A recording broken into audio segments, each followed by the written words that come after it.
Welcome to our new series called Wealth Management. I think this is a topic that all Singaporeans love.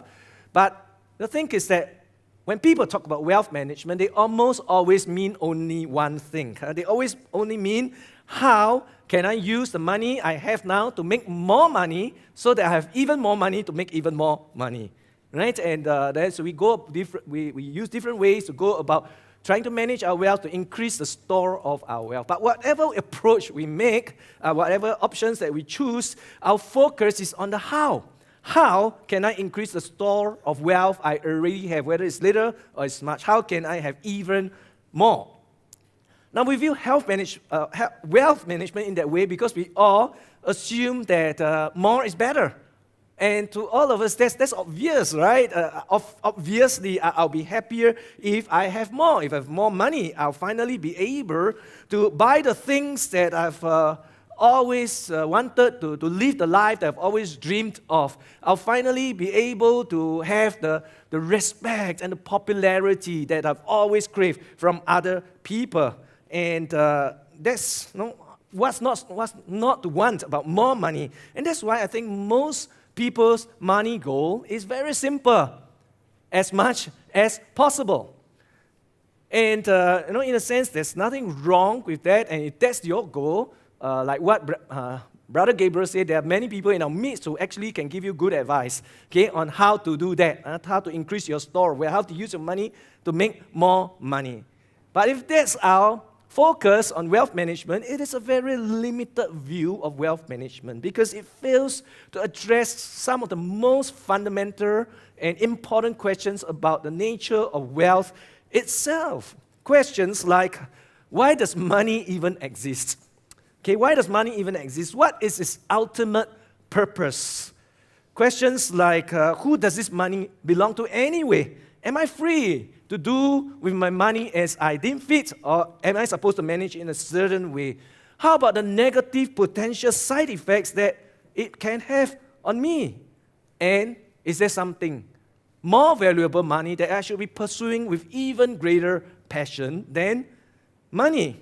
True wealth management goes well beyond asking how my money can make even more money to asking about the very nature of money itself. And these are the bigger questions that we want to address in this series about wealth management, beyond just the question of how can I have more wealth, which other people are much more suited than me to answer. But these bigger questions are very important, and the truth is the Bible has very much to say about them because they have a great effect on our lives. Let me just, as a start, be very clear that the Bible does not have anything against using money to make more money. Okay? Don't go away and say the Bible is, Pastor Tiak and the church is against people wanting to make more money. Nothing, no, that's not true. In fact, one of the most famous parables in the Bible was taught by Jesus. It's called the parable of the talents, although in your modern version it says parable of the bags of gold. Okay, it just doesn't sound right. Not poetic at all. Okay, a talent in biblical times was a substantial amount of money, right? A large amount of money. And Jesus told a story that a rich man, a master, gave a certain amount of talents to 3 of his servants. The first one got 10 talents, the second one got 5 talents, the third one got 1 talent only.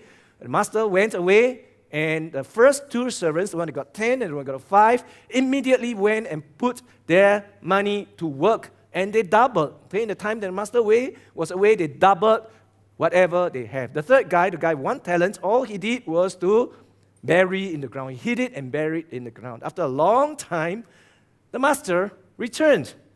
And he got all 3 servants together. He rewarded the first 2 for doubling the money, for their great return on his investment. And he scolded and he severely punished the third guy who did nothing and tried to justify his inaction. Now, it's very obvious when you read the parable that the master is meant to represent God, and whatever you think the talents represent, the point is that by telling the story in this way, it tells us that God has nothing against us using money to make more money. Okay, but the Bible and Jesus himself also presents us with another perspective about money that we need to hold in tension with the parable of the talents.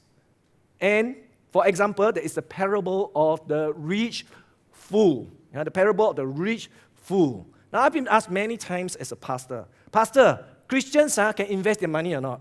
Pastor, Christians can dabble in the stock market or not? Pastor, Christians can speculate or not? Okay, the answer is not a simple yes or no, but actually, generally people like to come and ask this kind of behavioral question. Christian can do this or not? Christian can smoke or not? Christian smoke still can go to heaven or not? Yes lah, faster, yeah. It's so strange as pastor, you get all kinds of Christians. Last week I got one member ask me, Pastor, Christian can drive Lamborghini or not?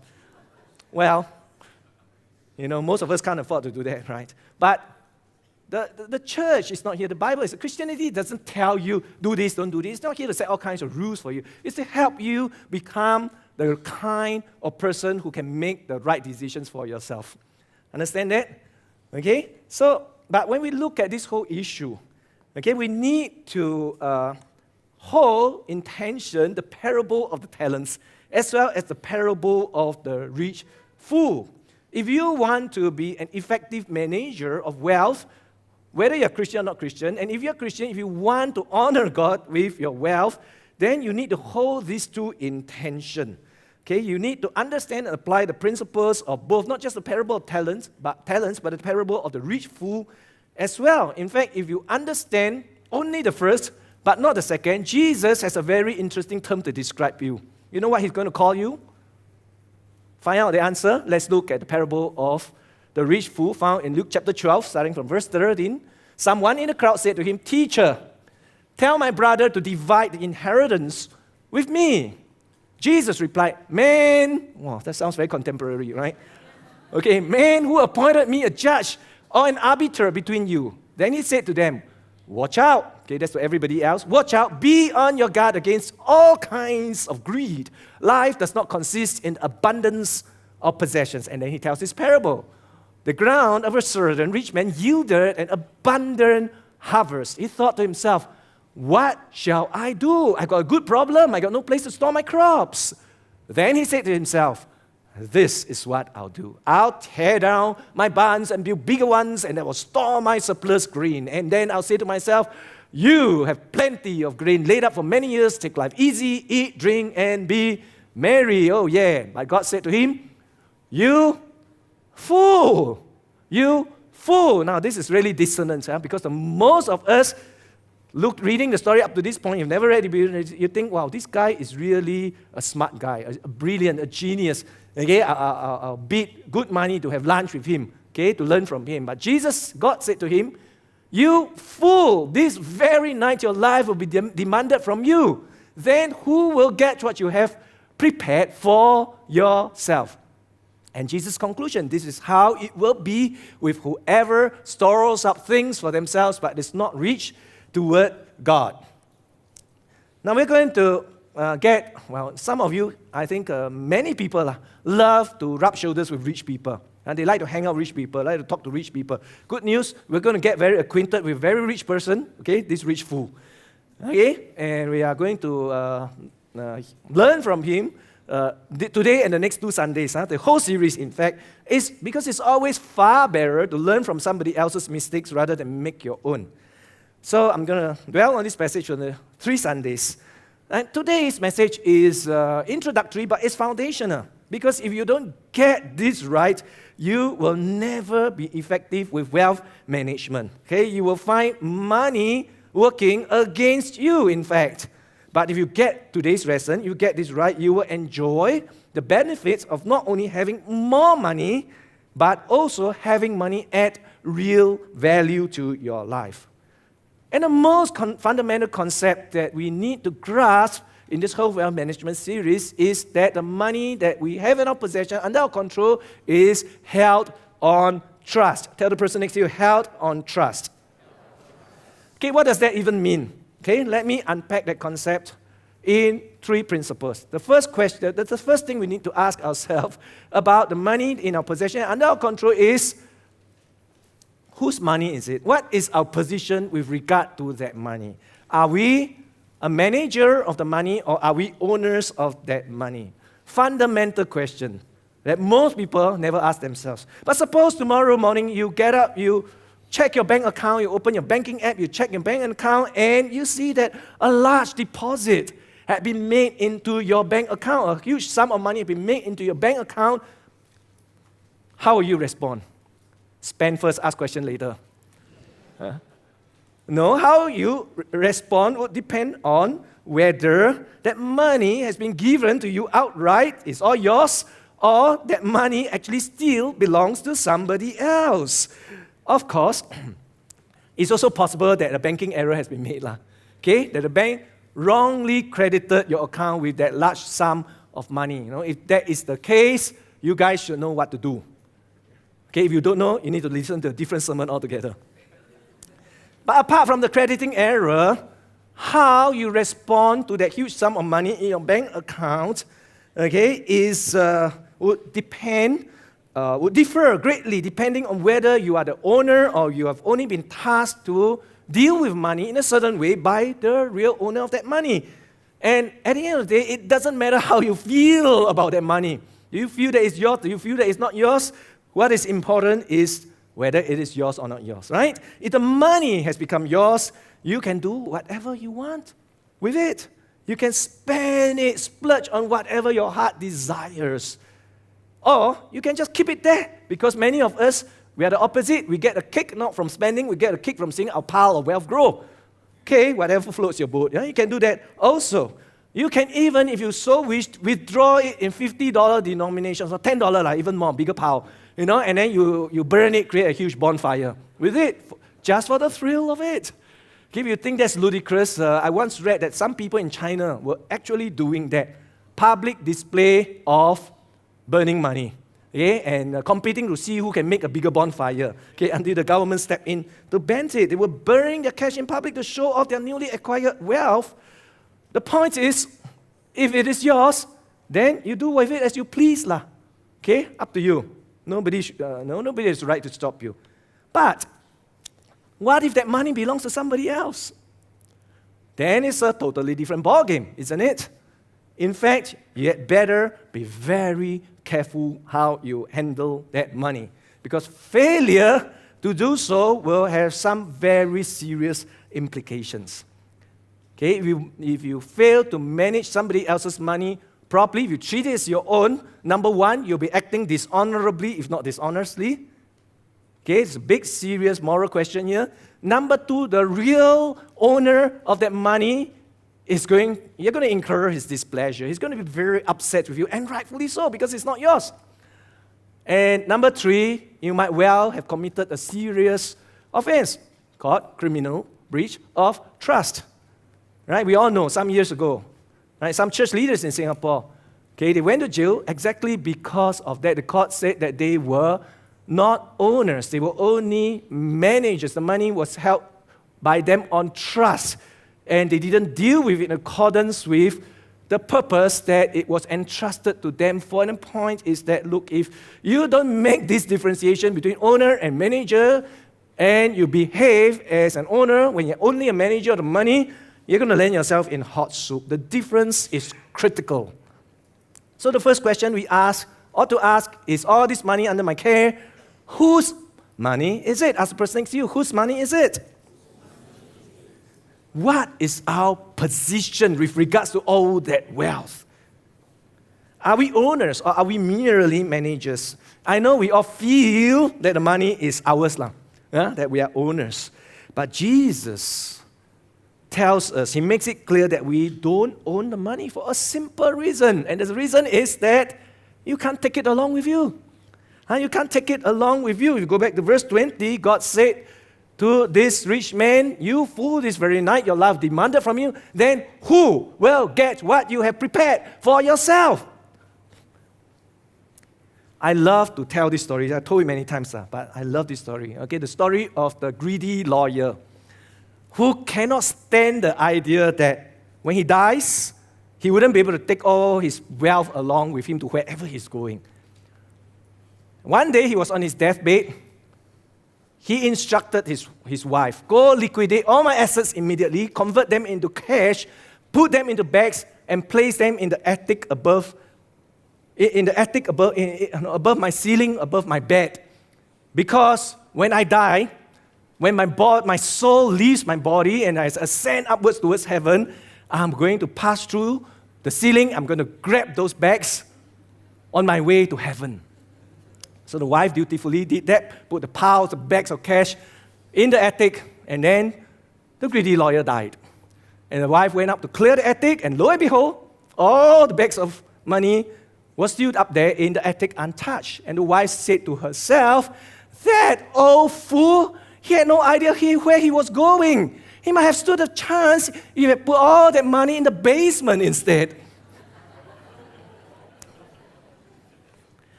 No, it's just it's a silly story, but there's a nugget of truth in that story. When you look at this question, do you ask the question, why did God ask who is going to get your money? Okay, who will get the money you prepared for yourself? Who will get all the wealth prepared for yourself? This is a strange question to ask, isn't it? I mean, what would you have asked if you were in God's position? I think you would ask something like, okay, you're going to die tonight. What's going to happen to all your best laid plans?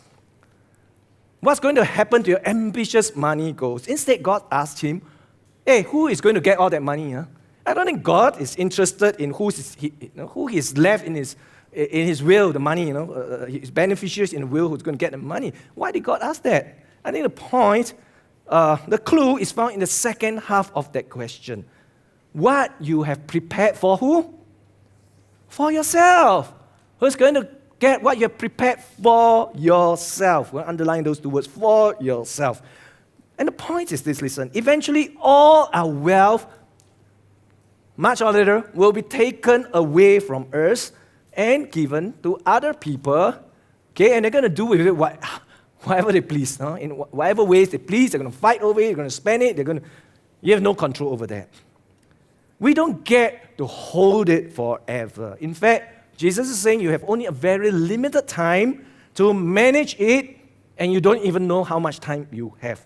It may end tonight because it's not your money. And Jesus' point really is this, if I may summarize it, it is this, that we are all fools if we think that our position is owner than manager of our wealth. We are all fools if we think that our position is is owner rather than manager of our wealth. And just in case you're thinking, okay, get this, that you don't have to be rich in order to be a fool.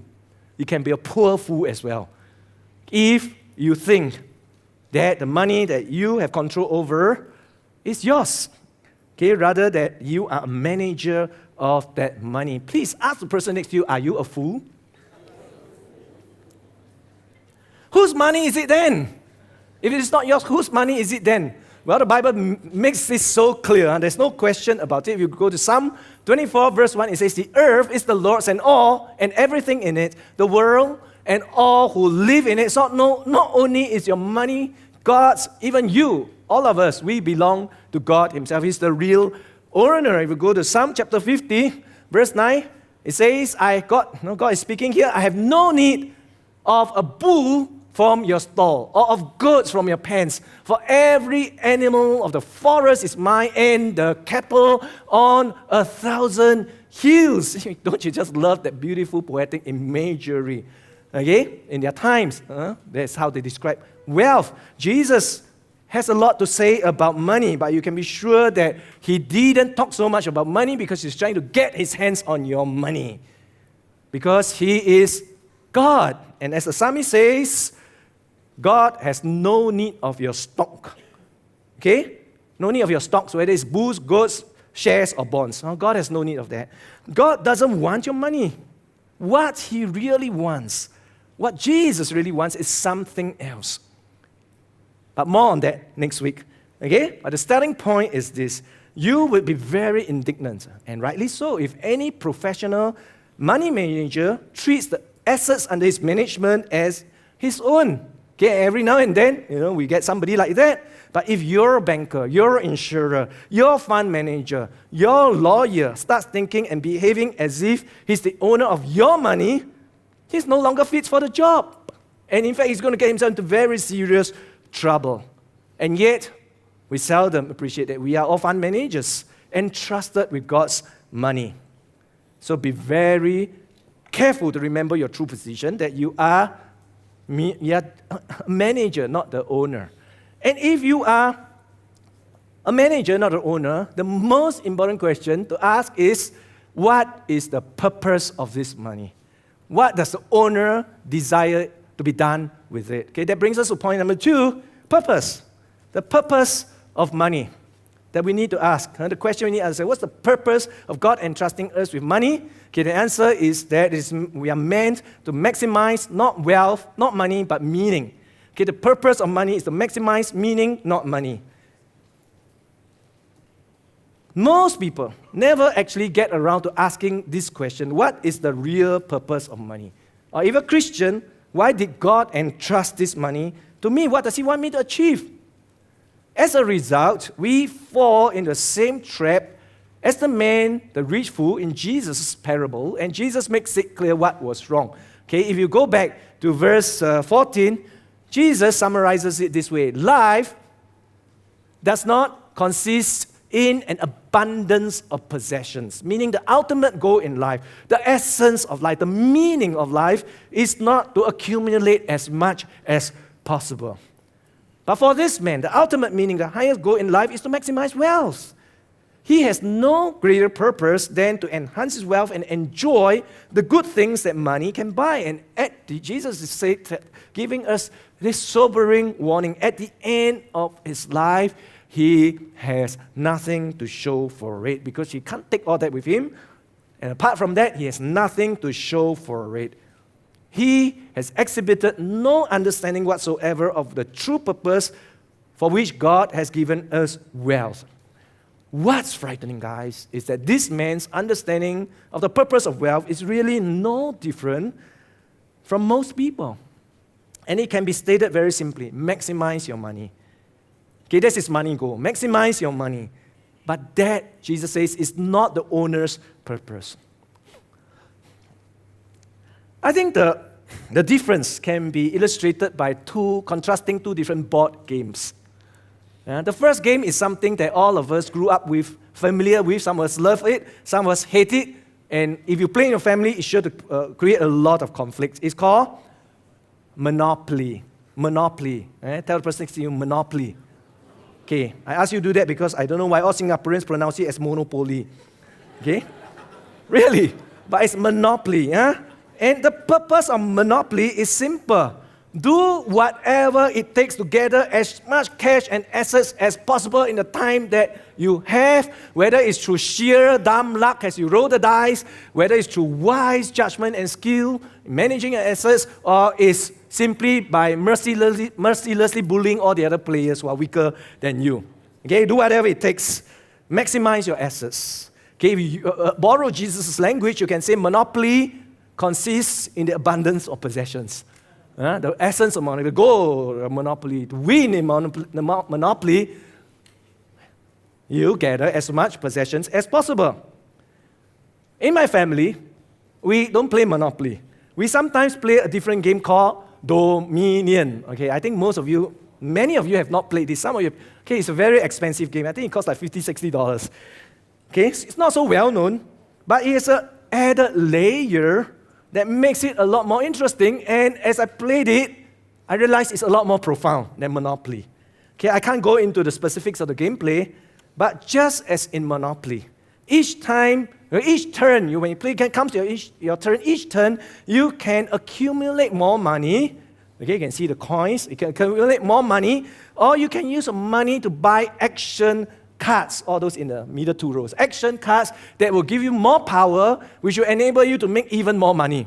Okay, that part of it is like Monopoly, right? Or in your turn, you can use your money to buy what the game calls province cards. Those at the green color at the top right. Province cards. And the province cards have no practical use in the game. Yeah, they have no practical use in the game. They just clutter up your hand. That's all. Now, the point is this: you can live life like Monopoly, or you can live it like Dominion.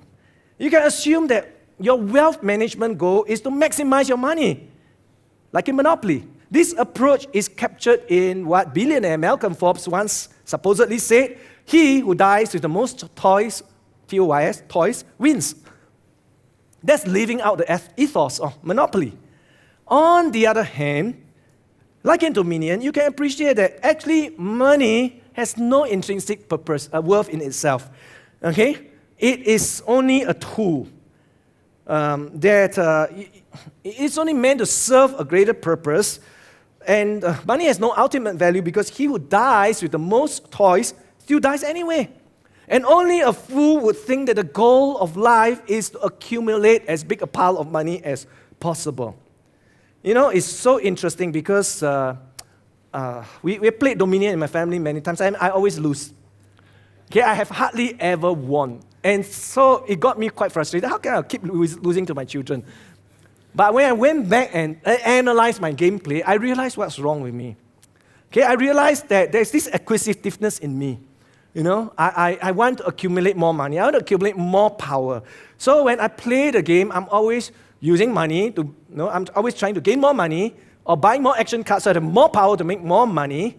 But then suddenly the game ends. And the game can end very quickly. It's like sudden death, just like in life. And then when the game ends, I'm left with holding a lot of money, a lot of action cards that give me power, but I have hardly any province cards. And my children regularly beat me at this game.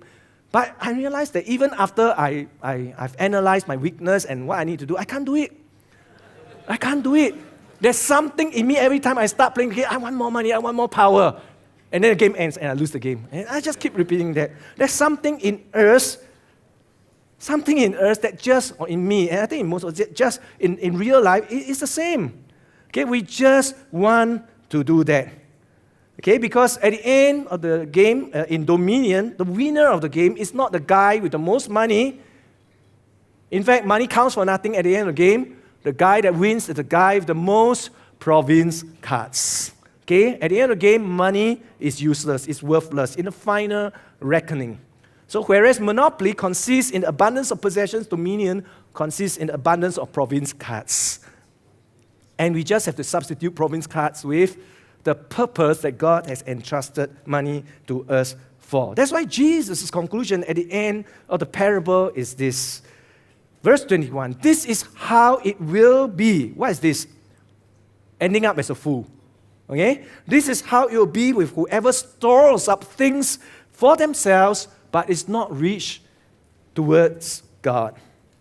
And Jesus is describing people who have no inkling of what God wants us to do with the money entrusted to us and whose only concern with about wealth management is wealth maximization.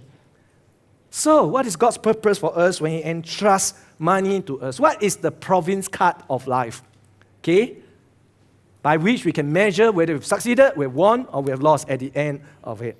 The answer is that God wants us to use money to add meaning to life. Okay? God entrusted money to us so that we can use the money to add meaning to life. And here's a very important principle that we need to understand. As we keep getting tripped up by money, it is that money can add meaning to life, but it is not the meaning of life. Money can help add meaning to life, but it's not the meaning of life. God's money goal for us is not to maximize money, but to maximize meaning. And this leads us to the final question. Wow, very fast. How do you add meaning to life with your money? How do you add meaning to life with your money instead of making money the meaning of your life? How do you, or the way Jesus puts it, how do you become rich towards God? If you look at what we saw just now in verse 21, Jesus says the words, whoever stores up things for themselves. Okay, if you underline those two words, for themselves, in your outline, you notice that this is a repetition of verse 20 when Jesus said, the things you have prepared for yourself. In other words, you can't add meaning to life. You can't become rich towards God. You can't fulfill the true purpose for which God has entrusted money to you for if It is primarily about accumulating and enjoying wealth for yourself. The way to add meaning to life is to use your money to bless and to serve other people. And that's the purpose for which God entrusted money to all of us. Of course, you can use the money to meet your own needs, but that is not the ultimate purpose of money. The real reason why God has entrusted the money to you is so that you can use it to bless other people, serve other people, and add meaning to life. To maximize meaning, but not money. Because if you think about this, with money, you can add many things to your life, right? You can add enjoyment, you can add protection, you can add popularity, you can add power, you can add lots of friends who want to borrow money from you. But all those things are not going to add meaning to life. And it becomes so obvious when your life is demanded of you at your funeral. Nobody, I assure you, nobody is going to stand up at your funeral and sing your praises and say, hey, when he was alive, he really lived it up. Okay, he always traveled first class, he always drank the best wine, ate at the best restaurants, lived in the biggest house. He's such a great guy. Nobody is going to say that. Nobody is going to say that, wow, we want to remember his life because he was the guy who died with the most toys. Nobody will say that. The people who would really mourn your death sincerely and be thankful for your life are the people you have helped and blessed. And that's very telling, isn't it? It tells us what life is really about and that God's purpose for us is to maximize meaning, not money. And that leads us to the final point about effective wealth management. If that's the purpose of life, a purpose of money to add meaning to life, how do we go about it? We need a plan. We need a plan. What's the plan? Point number 3, the plan, stated in very simple terms, is to prioritize others first above self. Okay? Your plan for wealth management should be to prioritize others, not self. So I'm going to give you a very simple plan to do that. Okay? Not like the long pages that your insurance agents make you sign because the MAS requires it every time you buy a policy. It's a very simple plan. Don't need to write down, you also can remember one. Okay? But it's the exact opposite of how most people do wealth management. It's the exact, you can flip it around, it's the exact opposite. How do most people manage their wealth? Let's start by asking, what can we do with money? What are all the things that we can do with money? There are many things you can do with money, but I summarize it in 3 words. The first word is the word expend. E-X-P-E-N-D. Expend. Okay, simply means you spend your money. You part with it forever in exchange for something you consider valuable. And to break it down further, there are 3 ways you can spend your money. Number 1, you can pay taxes with it. Okay, what do you exchange that for in return? The privilege of not being jailed or fined by the government. Really? Okay, of course you want to be less cynical about it, in exchange for all the services that our wonderful government provides.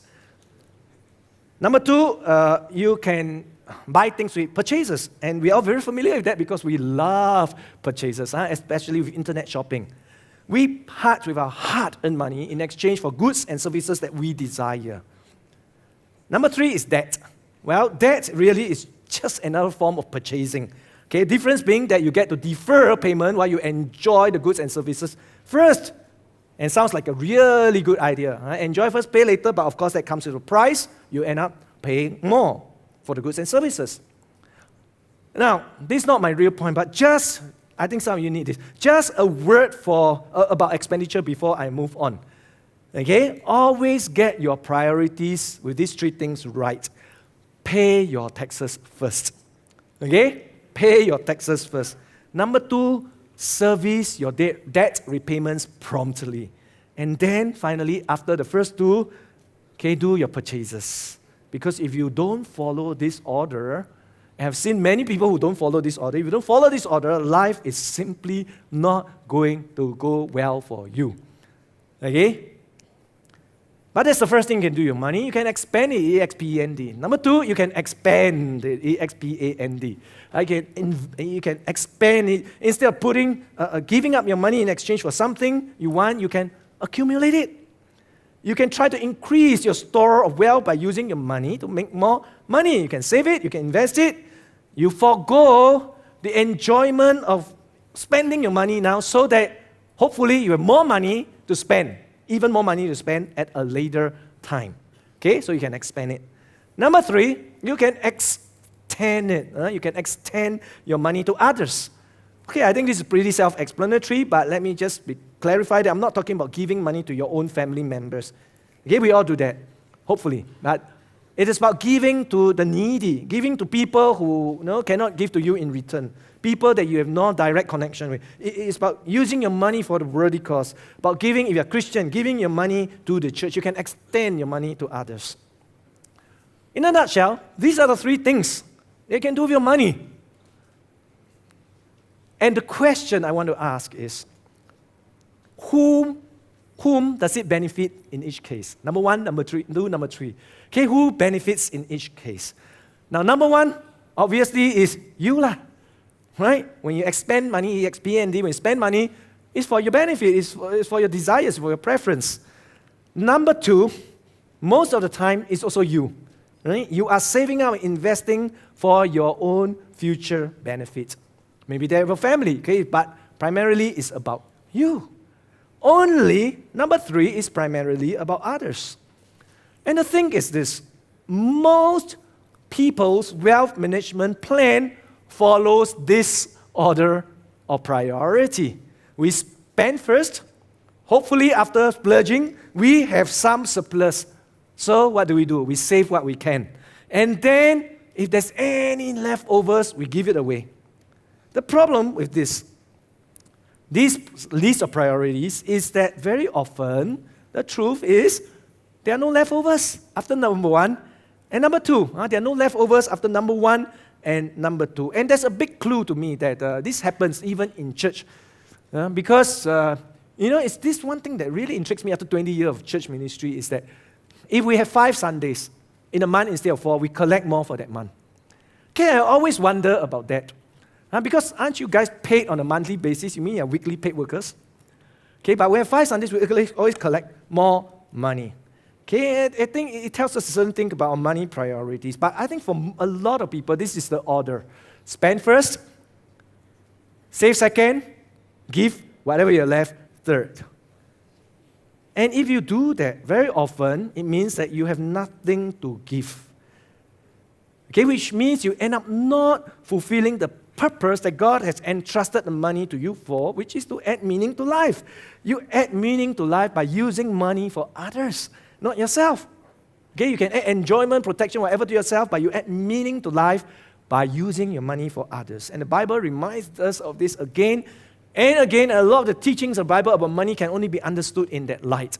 For example, in Acts 20:35, it says, "In everything I did, I showed you that by this kind of hard work, we must help the weak." Remembering the words the Lord Jesus himself said, "It is more blessed to give than to receive." Now, this makes no sense to us at all. It makes no sense to the people of the world at all. Of course, receiving is better than giving, right? Because if I receive, well, I can enjoy myself, can get all the things I want with my money, or I can put it in a bank and feel very satisfied and happy about the wealth I'm accumulating. But if I give it away, how is it any better?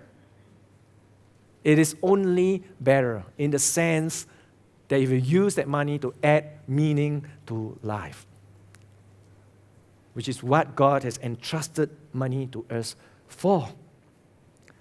Again, in 1 Timothy chapter 6, verse 18, it says, "Command them to do good, to be rich in good deeds, and to be generous and willing to share.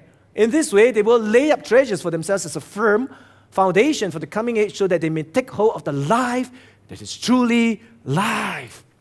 Tell the person next to you, life that's truly life. Okay, all this is just different ways of saying what Jesus summarized so neatly when he said life does not consist in the abundance of possessions. Instead, it consists of using possessions to bless and serve others. If we spend first, save second, and give last, we will never be able to add much meaning to life. We will never be good wealth managers. So what's the solution? I think the answer is obvious. Okay, and it's a very simple solution. All you have to do is to flip it around, turn the priorities around, meaning you give first, save second, and spend last. Can you tell the person next to you, give first, spend second, save second, spend last. Okay, guys, this is the secret plan, so we need to get this right. Okay? This is the secret plan to financial success. So let's say it all together. Give first, save second, spend last. Okay, you extend first money to other people, then you expand your money, enlarge it, and finally, you expand it, E-X-P-E-N-D. Practically, how do you go about doing this? By deciding on the percentage that you allocate to each category beforehand. Yeah? You already have a plan, you already decide what. Okay, the exact figures don't matter, whether you're a believer or not a believer, it doesn't matter. You decide for yourself the percentages that you allocate to each category beforehand. And then when the money comes in, when you receive any income, you immediately apply the percentages in the correct order. And what's the correct order? Let's say that together again. Give first, save second, spend last. Give first, save second, spend last. Straight away, when you receive money, you give the percentage that you have settled on.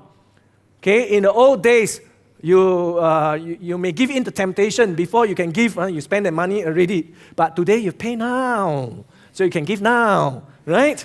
You won't fall into this temptation. Straight away, give the percentage that you settled on. Next, you set the percentage you intend to save for the future.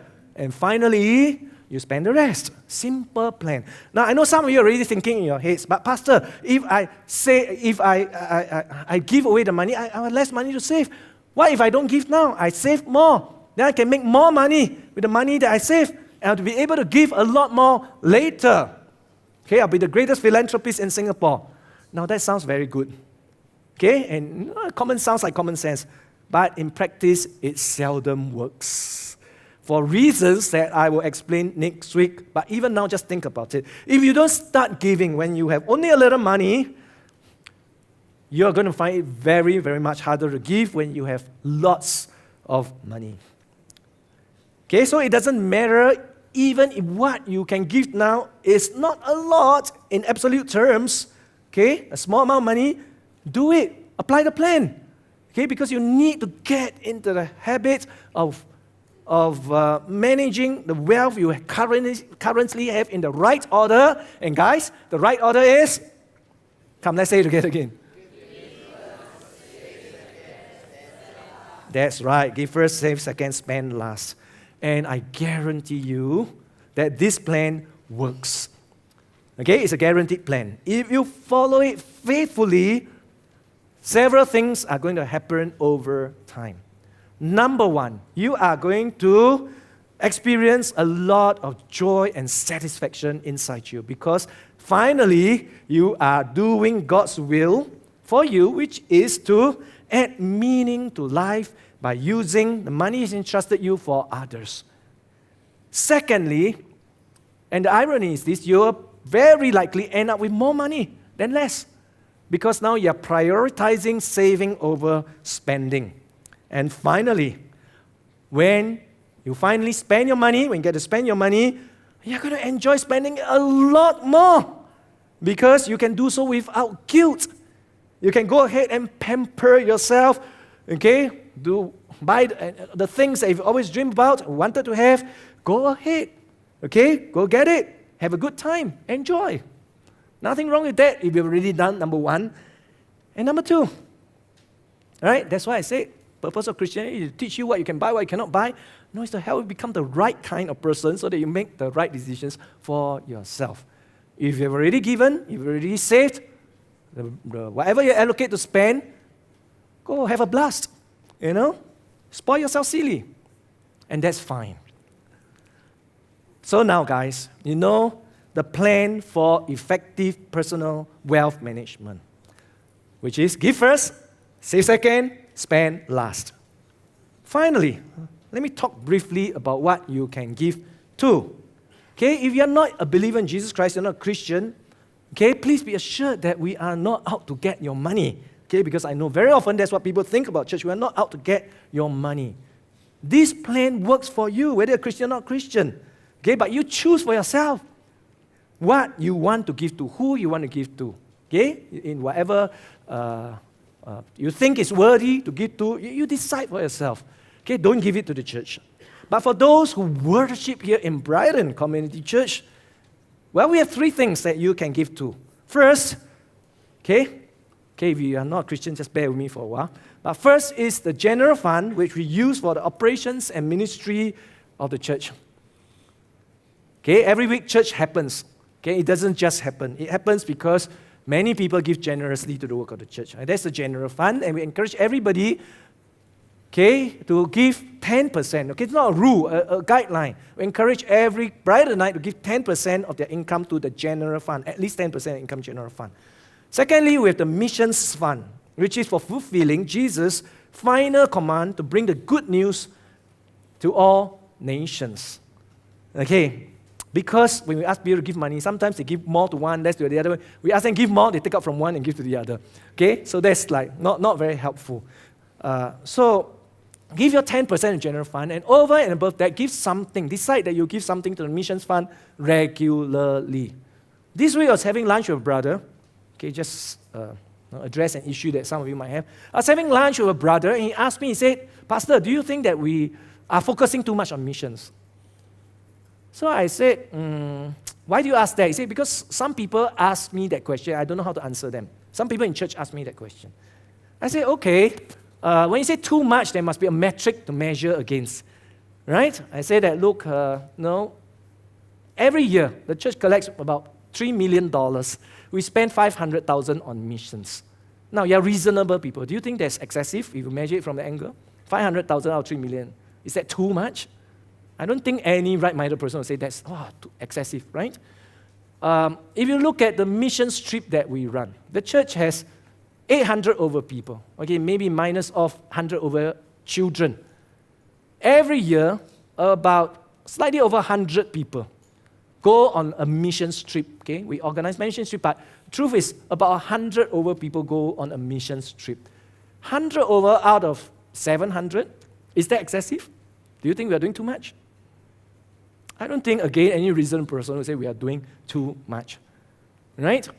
We talk about missions 1 month a year, okay, during beyond month. Out of 12 months a year, the rest of the time we hardly mention it on this pulpit. 1 month, out of 12 months a year, talk about missions. Is that too much by that metric? So I said, okay, so if, I don't know how many people, if they feel that way, they feel that way. Like, you can't deny their feelings. But from a planning point of view, I need to know, okay, when you say we are focusing too much on missions, what metric are you using? And most importantly, we need to ask ourselves, what does God expect us to do? Jesus' final command to us is, go and make disciples of all nations, right? Baptizing them in the name of the Father and Holy Son and Holy Spirit, and teaching them to observe everything I've commanded you. And if that is his final command, and Jesus says that he will return when this gospel has been preached as a testimony to all nations, and then the end will come, is our focus on missions too much? Or maybe it's the focus on missions in the church you came from too little? I really encourage all of you, give something to the missions fund every month if you're not already doing so. And recently, we started a third thing called the building fund. Okay, the building fund. And we set up the building fund for securing physical premises for the ministry of the church, including building a permanent church building in the future. And when we started this, I realized that actually we are a victim of our own success. Because the church for 20 years has operated without fixed premises, okay, until recently we bought the church office at Ubi Crescent. But for all that period, we functioned without fixed physical premises. We traveled like nomads from place to place. But in spite of all that, the church thrived, the church grew, and church members are very happy and they love the church. So when we start this building fund, I realized that, there's a kind barrier to cross, because in people's mind, they're thinking, No need what? Right? We've done very well. We're very happy with our church building. Why try? Why try so hard? Why need to do it differently? Okay, I can't answer that question in one, at this point in time. I'll talk more about it another time. But what I really want to encourage all of you to do is to give a regular contribution every month, since most of you paid monthly, give a regular contribution to the building fund. Okay, I know most of you here already contribute to the give to the king offering once a year. And part of that also goes into the building fund, but that happens only once a year. And what I want to encourage all of you to do is to form the habit of giving to the building fund regularly, every month. And this is what I've suggested, though it's up to you to decide really for yourself. Every month, give a tithe, 10% of your income to the general fund. Over and above that, give something to the missions fund, and then give something to the building fund as well. Okay, I've received some response that says, Pastor, the church keep asking people for money, to give to Brighton Connection, give to missions, and now ask to give building fund as well. People feel very poor already. Okay, I'll talk more about that. I'll address that next week. Okay, but help us all get started. I'd like to challenge all Brightonites. Make a pledge to give to the building fund every month. And today, when you came in, you received a bulletin. In it, you'll find a pledge card. You can take it out now. And today, if you are ready, you can indicate the amount that you want to give to the building fund every month. I know it starts at $50, but I know some of you are students. Okay, you don't really have income yet. Give whatever amount you are comfortable. Okay, if it's a small amount, it's fine. Just put others in the amount. Okay, and when you are ready, you can indicate it, and then if you fill it up, when you leave the hall today, at the back, outside, you will find boxes where you can drop off the pledge card.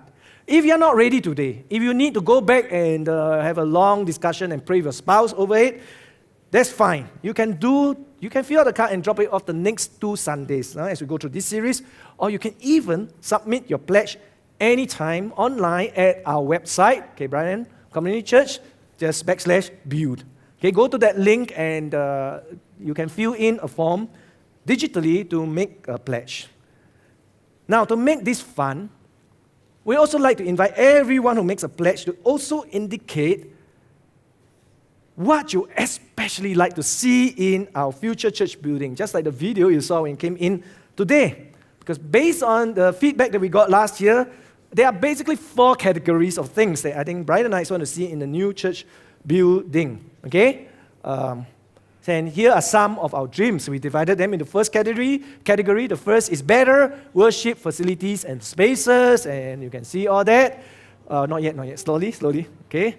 Yeah, the things that people would like to see, a really conducive place to render praise and worship to God and do ministry together. Okay, number 2,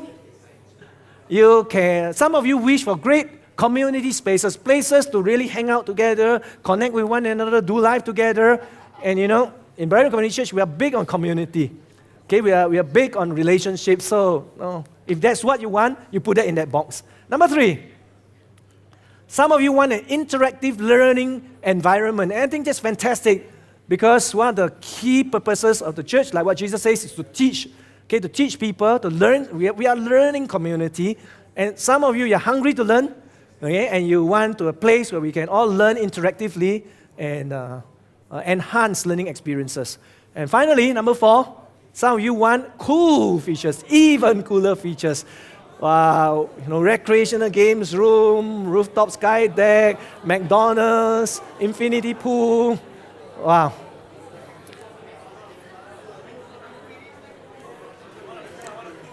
Yeah, I think some of you want massage parlor as well, but sounds very sleazy in a church.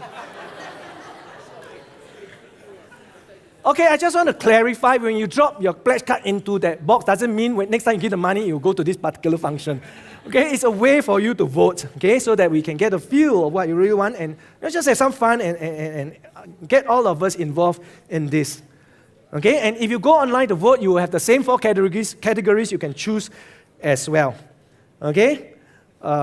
I just want to assure you that your pledges will be kept strictly confidential. Even I will not know how much you give. Only that very tiny handful of full-time staff, maybe 2 persons, 3 persons, who compile all this information will get to know it, and they also want the secrecy. Okay, and I assure you, nobody is going to come back to you and demand that, hey, you fulfill your pledges. You're not giving. We wouldn't know. Right? It is really to help you get started between you and God. Okay, it's purely voluntary. Okay, so I encourage all of you, because I know you love this church, and I know that you want to do this for future generations of Brightonites. Do it prayerfully, okay? And then make a pledge, but do it only if you are convicted that the building fund is a worthy cause to contribute to, okay? And let us together then rise up and build the future. Now, for my first 18 years as a Christian, can we worship team, please? For my first 18 years as a Christian, I attended a church that used tithing, giving envelopes. And this is quite common in some churches. Giving envelopes. And every month, we would take an envelope, write our name for it, fill in our membership number, and then put in our offering and indicate the amounts that we were giving separately to the general fund, the missions fund, and the building fund. And every month, I would take the envelope and I'll put in money. I'll faithfully give money to all 3. Even though, back then as a student, the amounts I could give was really tiny. I gave $30 every month to the general fund, $5 to building fund, $5 to missions. In fact, when I think back about it, the amount I give didn't even justify the cost of the church staff preparing and mailing me a personal statement of my giving every month. Yeah, my church used to do that. Yeah, but now we are interested in saving the environment, so we'll done away with all that. But going through that month after month, year after year, that habitual giving, it played a big part in helping me to develop the right values and the right approach towards money. Because it helped me to apply the plan. Back then, of course, I didn't think about it, but today all of you have learned the plan. What is the plan, guys? That's right. Give first, save second, spend last. And my hope is that as you adopt this plan, you too will experience the joy of having more money, and not only that, the satisfaction of knowing that you're managing God's wealth by using it to add meaning to the life of others. Okay? And this is one of the applications. Now, this is not the purpose of the series to get you to give to the building fund. Otherwise, you come and say, that's bait and switch. But this is just a possible practical application that you can do. And just want to encourage all of you to prayerfully think about it. Okay, if you're ready, you fill in that card, you fill in the amount, later drop in one of the 4 boxes when you get out of this hall. You can do it in the next 2 Sundays. You can do it online anytime.